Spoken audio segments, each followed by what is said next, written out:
it may be Skinner out in front, but up in second spot, creeping closer, is the 99. Now there's that number 40 of Sterling Marlin. He has picked himself up 9th, and back to 10th has fallen the number 1 of Earnhardt Jr. Right now, Jeff Burton, right on that white line, is really reeling in the 31 of Mike Skinner, the race leader. It's down to about a 6-car length advantage right now as Skinner goes off into turn 1. You can see right now, all that Mike Skinner can see is that 99 coming in the mirror.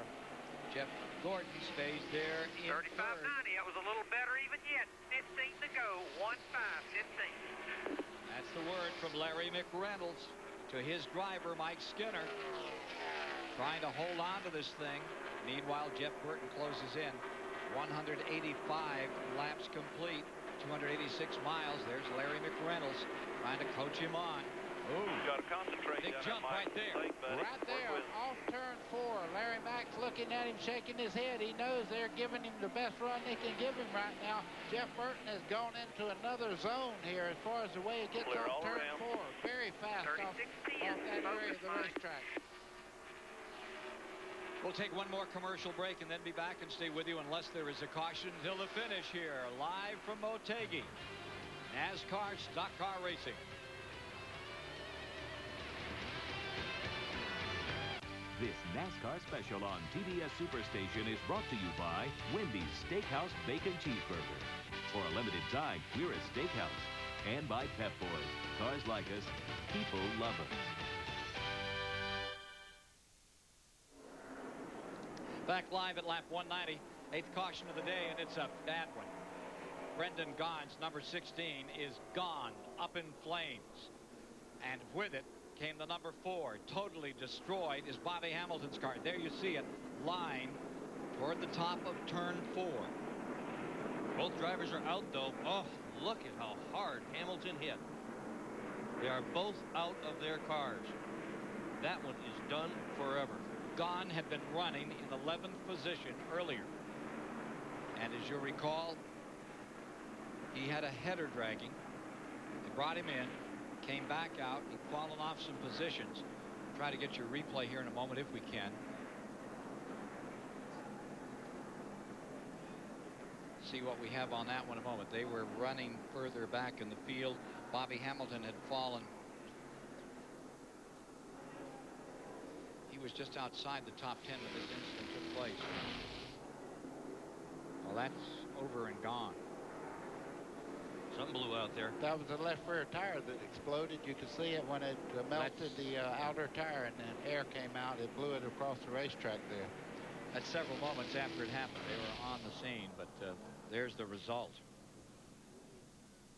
22 lead changes among 7 drivers, 8 cautions to date.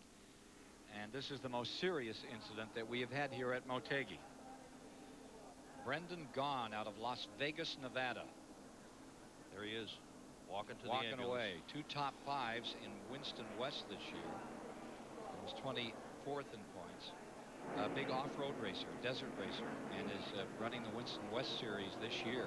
In fact, his brother John just won the El Dorado 250 last week, a major race out there in the desert.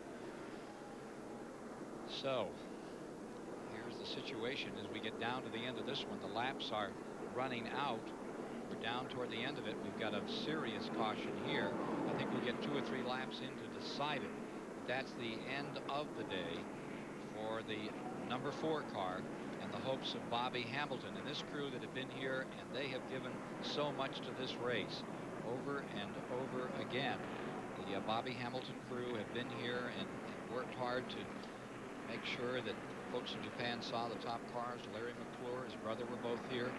It's a sad way to end it. And the Napa car, number 16, the Kodak car, you see the 16 on the hook coming in. And I think they're going to get a rollback out there on the number 4.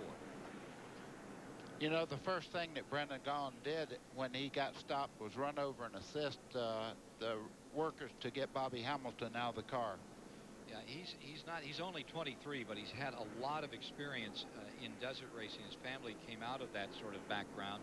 As we say, his brother John is still very much involved. His dad had 30 years in desert racing. He really wants to make a go of it, and he's one of those really determined kids that will will speak well for Winston West in the future. There he is as he extricated himself, and it took him a little while to get out. That thing was burning for maybe 15-20 seconds before he clambered out. We hadn't seen Bobby Hamilton move until right there as he came around. You could see him take the window net down to make sure Bobby Hamilton was okay. And on this caution, Dale Earnhardt Jr. has just pitted.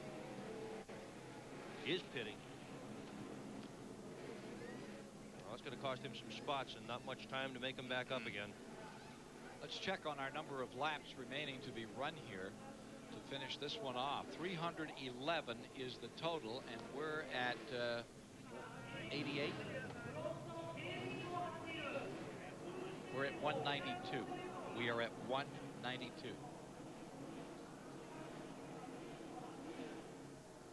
So Skinner, Burton, Gordon, Mayfield, Wallace round out the top 5. Dale Earnhardt just outside of that, followed by Bill Elliott, Sterling Marlin, and Dale Earnhardt Jr. at 192 being shown in ninth. Now he is pitted.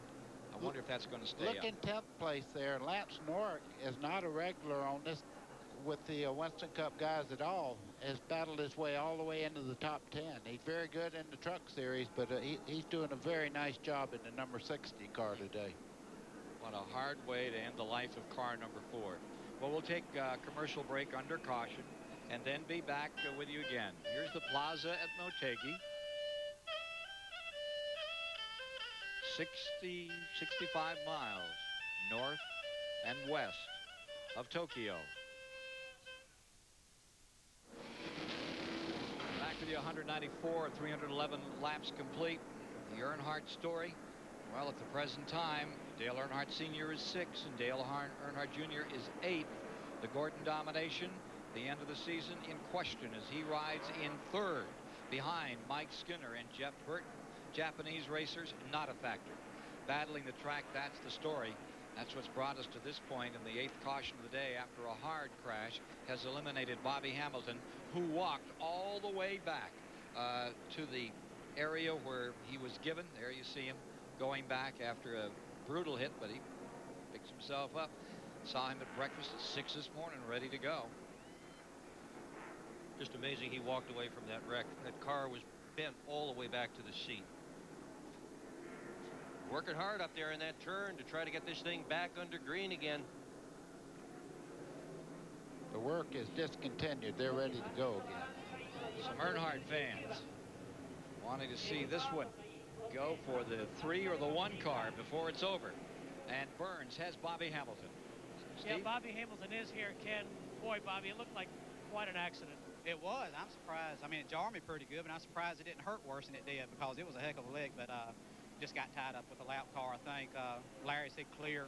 He said once he cleared me, I drove in. Said he just kept accelerating on in. But it's probably a payback for me accidentally hitting Darrell. He went in there and got a little loose, and I tagged him, and he lost his car and hit it. I hated that. But, you know, it's not a point event. We've been in 1 wreck this year. That was at Talladega. It's the only wreck we've been in all year, so we've had a good year for that. But, you know, we want to have a good run here for Kodak because it's a big deal for them, but at least we'll put a show on. Yeah, Darrell said it was going to be a long flight back. He was on your plane.